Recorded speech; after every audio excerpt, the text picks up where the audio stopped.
Vedete la differenza di cornicioni, ragazzi? Quando la vado a mettere con l'umidità mi rimane molto più basso, quando la vado a mettere con la testa di sopra mi rimane così. Guarda come crocca. E da poi acqua. Ok raga, guarda, vi faccio vedere due tecniche per estendere l'impasto della pizza. Andiamo a prendere la prima pallina, l'ho alzata con la faccia di sopra, la butto nella farina con la faccia di sopra. Facciamo questi giri importantissimi per far venire un buon cornicione. Andiamo a fare questo servizio 1, 2 e 3 e voilà. Questa qua invece la rigiriamo, così vi faccio vedere due tipi di cornicione come escono. 1, 2 e 3.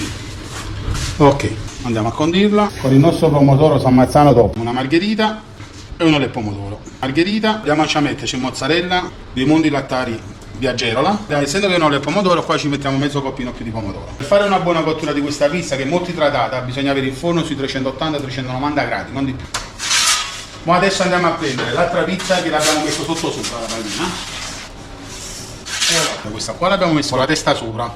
Guarda, il cornicione è molto più alto. Invece l'altra l'abbiamo messa sotto sopra. Alcuni pizzaioli fanno l'errore che pigliano le patate, non nemmeno loro se sta testa sopra, testa sotto. Bisogna rispettare delle regole e delle cose. Vedete come alta digeribilità? Che sia il risultato, vedete? Guarda giù.